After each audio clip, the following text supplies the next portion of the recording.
Welcome back to the Cummy Show. We tell like it is, we don't care you feel, and we have another 2026 schedule preview and breakdown to get today. I have already done a handful of other SEC schools, so if you are interested in checking those out, just go to my channel. There'll be a playlist there where you can look at that. But today we've got the Arkansas Razorbacks up on deck. Let's talk about last season because it was not good for them last season. 2025, they went 2-10 overall. 0-8 in the SEC. They finished dead last in the SEC. It was a horrendous year, their worst season since 2019. They did fire their head coach, Sam Pittman. And after 2019, it kind of looked like they turned the corner. They had a really good year in 2021, where I think they came into that Georgia game in Athens ranked. And then just ever since then, they've just gotten progressively worse and worse each season. And here in the 2025 season, it all accumulated to the firing of Sam Pittman. Look, I hate it for Sam Pittman. I really love Sam Pittman and his time at Georgia. I thought he was a fantastic O-line coach. He was a hell of a recruiter. I would take him back at Georgia as an O-line coach or anywhere in the offensive scheme any day. But as much as I like him, it was time. It was in Arkansas's best nature to part ways with him. So not surprised by this firing at all. I'm actually surprised he wasn't fired in the offseason before 2025. But in the meantime, while he did step away, they did hire their offensive coordinator to be the interim head coach, Bobby Petrino, which, if you're as old as I am, I'm 30 years old, and you know anything about college football, you know in the SEC, you know just how funny this was to come full circle with Bobby Petrino and his past and his history with Arkansas. Pretty sure we all remember the meme, the photo that went around of him sitting in the press conference with the neck brace on. One of the funniest things ever. If you don't know about it and you want a good laugh, just look up Bobby Petrino and Arkansas's history. You'll get a good laugh. But they brought in new head coach, fresh, young guy, Ryan Silverfield. He was the head coach from Memphis from 2020 to 2025, and he had a really good tenure there. His record overall was 50-25, 4 bowl game appearances. He brought Memphis to 2 consecutive 10-plus win seasons. I think he went 10-2 one year and 11-1 the next. Great track record at Memphis. Very, very proven record as a head coach, but this is a big step up. Obviously, it's a step up. I don't need to tell y'all that for y'all to know that, but it's a huge step up going from Memphis to Arkansas. But I think it's even more difficult the fact that he is going to be coaching for a team in an SEC that is not known to be a powerhouse. Arkansas is not historically known to be one of the big dogs in the SEC, and they are competing in the toughest conference of all time against some of the best talent that there is. It's going to be a huge challenge for Ryan Silverfield. I'm extremely curious and excited to see what he's going to be able to bring to Arkansas, his personality. What is he going to be able to get out of this team? So I'm very curious to see how he takes the organization, the university, what direction he takes them in. But he's got a big task on his hands. Can he get it done? We'll see. But let's talk about their spring game. They didn't have a traditional spring game. I'll be honest, I didn't watch their spring game. Most of these schools either don't have a spring game anymore or they don't air them, so it makes it very difficult to watch film. Most of these games, you kind of have to go back and just Google what their spring game was like and read the game breakdown. But they didn't have a traditional spring game. They had this like weird 90-play scrimmage thing where defense ruled the day. It was 14-13 was the final score. So great defensive performance from what it seemed like. I do think Arkansas is going to have a solid defense coming into the 2026 season. They do have a quarterback battle going on right now. KJ Jackson, he is a returning signal caller from last year. And then AJ Hill, if I'm not mistaken, I'm pretty sure AJ Hill came with Ryan Silverfield from Memphis. He used to play quarterback there. So curious to see who's going to be the starting quarterback for the Razorbacks this year. So that's a little bit about last year and coming into this season. Now let's jump to this season, my 3 questions. I always have 3 questions for every team coming into the 2026 season. For Arkansas, the number one, and if you're a Razorback fan, this should also be the number one question you have for this team and this new coaching staff is, can they be competitive in year one under Ryan Silverfield? That is the biggest question that I have for this team. Look, I'm not trying to be a jackass. I'm not trying to be rude. Arkansas is going to lose a lot of games this season. I will get into my preview, my prediction here in a little bit, but they're going to stack up L's. My biggest question that I have, if I was a Razorbacks fan, is can they be competitive in year one under Ryan Silverfield every week in and week out? You go back to last year, they went 2-10 overall. Horrible year. But they were competitive in every single game. Besides the Notre Dame blowout loss, that was an ugly game, and that's the game that inevitably led to Sam Pittman being fired. I think they lost 56-13 or something like that. Every other game, not counting the Notre Dame game, they only lost on an average of 6 points, a touchdown. So given everything that happens in the conferences they play in, they kept it competitive. There was a couple of games. There was 2 games where they lost by 1 point. The ball bounces a different way. They win those games. So that is my biggest question for this Arkansas team going into 2026 is, can they be competitive week in and week out on Ryan Silverfield? Second question, can they pull an upset? That's another big one.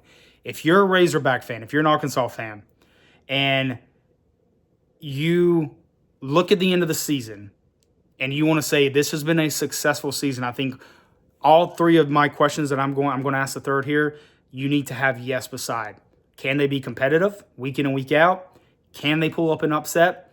And the final third question is, can they gain momentum in the recruiting trail? And what is Ryan Silverfield's approach going to be with the transfer portal? Those are the 3 biggest questions. And if you want to say, is this year a success, you need to be able to answer yes to all 3 of those questions. The last one isn't really a yes or no question, but it's, can they gain momentum in the recruiting trail? Yes, you would hope so. Because look, Arkansas is not a powerhouse. They're not a big dog in the SEC. They've never recruited on a historic level. They're not historically known to win national championships and SEC championships. They finished 71 in recruiting from this past season going into 2026. So the transfer portal is going to be huge for Ryan Silverfield. He needs to be able to play it smartly. I'm curious to see his approach on it. He needs to be able to pick his guys to fill holes that he needs. So those are my 3 questions for Arkansas going into this season. Can they be competitive in year one? Can they pull off an upset or 2? And can they gain momentum in the recruiting trail? And what is his approach going to be in the transfer portal? Now, let's jump to the schedule. I want to run through the schedule, go through the games and the dates. After I run through the whole schedule, I'll give my takeaways from that schedule and what I think. So they get things kicked off against North Alabama September 5th, that first Saturday of the season. Then they go on the road to take on Utah. I think this is a possible road win. Then they're back home to take on my dogs, Georgia, on September 19th. And then on September 26th, they do take on Tulsa. Then on October 3rd, first Saturday in October, they go on the road to take on Texas A&M. That's going to be a tough place to play. Then they are back home to take on the Tennessee Volunteers. And then the week before their bye week on October 17th, they go on the road to take on the Commodores. And then, like I said, after the Commodores, after Vandy, they do have the bye week October 24th. Coming out of the bye week on Halloween, October 31st, they are back home to take on Mizzou. I think that's a good spot for Arkansas. Then they go on the road to take on Auburn on November the 7th. And then the last 3 games of the season, November 14th, they are home game against South Carolina, on the road on November 21st to take Texas. And then obviously, as usual, the last game of the season, November 28th, they are taking on LSU. So that's the schedule. What do I think? Well, my takeaways from the schedule is, can they get a road win? And I think it's possible that Arkansas can be a road win. Any road win that they get is going to be an upset. I think their best chances at a road win is going to be on the road at Utah, the second game of the season, or the week before their bye on the road at Vandy. I've already made a Vandy preview and prediction video. I did say, and I still do think that Vandy is going to take a huge step back this season.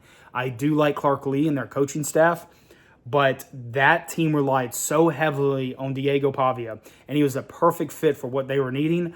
I don't know if they're going to have the same success this year. So those are the two games that I can see Arkansas going on the road and pulling an upset. If I had to lean one way or the other, I would honestly take them to beat Vandy. I don't think you go on the road and beat Texas A&M. I don't think you go on the road and beat Auburn. I don't think you go on the road and beat Texas. So I think your best bet to pull off a road win is going to be either be at Utah or at Vandy. Second takeaway question that I kind of have is, can they get 2 home wins against SEC? And I think it's a possibility. Your 2 best that I think are going to be Mizzou and South Carolina. I said earlier in this video that you got Mizzou at home coming out of your bye week. That's a very good spot for Arkansas. And I don't think Mizzou is going to be that good this year. So I think that is a really good spot. If you are Arkansas, circle that game. You need to get a win there. After your bye week, at home, taking on Mizzou, you could be coming out of your bye week with an emotional win against Vandy. You get some momentum building. I think if you can go on the road and beat Vandy, go into your bye week with a really good win, that would build a lot of momentum moving forward to getting a win at home against Mizzou. And then I still see you potentially maybe have another win on your schedule against South Carolina at home. There's a hint, I do think that South Carolina's taking a step back this year. Haven't made a video on them yet, but that's a little hint. So those are your 2 best games that I feel like you could get home wins, 2 SEC wins, is Mizzou and South Carolina. Another thing is, this is just a hard schedule. I mean, it is. Any schedule you give to Arkansas where they're playing SEC team week in and week out is going to be hard with your team like Arkansas. No disrespect, not trying to be rude, just is what it is.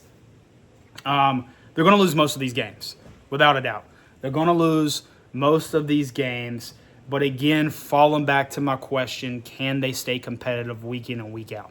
Those are my 3 takeaways. Can they get a road win? I think they can. It's either going to come on the road at Vandy or Utah. Can they win 2 home SEC games? I think they actually can. Your best chances are South Carolina and Mizzou. So that's kind of the schedule. That's my takeaways from the schedule. What do I think they're going to do? Well, I think the floor for this Arkansas team is everything goes wrong, wheels fall off the bus, Ryan Silverfield cannot get it going. I think the floor is 2-10. I think they beat North Alabama, and I think they beat Tulsa. I think even if they come out and they have a really bad day, they still find a way to beat those 2 teams. I think the ceiling for this Arkansas team, if everything goes great, everything lines up, this team is competitive, Ryan Silverfield is having a great first year, I think that the ceiling is reaching a bowl game, going 6-6. I know that's not what a lot of Arkansas fans want to hear, but that's me being honest, and I think that's a realistic goal, is 6-6. What I think they're going to do? I think they're going to do somewhere in the middle. I'm pretty sure it's going to be 4-8. I think they're going to go 4-8. I think that they get the win against North Alabama and Tulsa. That's 2 wins. I do think that they pull a road win and get a win against Vandy. I'm leaning Vandy over Utah. I wouldn't be completely shocked if they beat Utah, but if I had to pick one of those, I think I would put money more on them beating Vanderbilt than I would Utah. I think it's a tough stretch for them to win both of those. I don't think they win both of those, but I think they get one road win, and I think that's against Vandy. And I think they get another home win against Mizzou or South Carolina. And I really do think that Mizzou game coming out of the bye week, being at home, is a great spot for Arkansas to get another win. So that is my prediction for Arkansas 2026. My schedule breakdown, I think they go 4-8. Let me know what you think down in the comments if you agree or if you think I don't know what I'm talking about and I don't know ball. Other than that, over and out.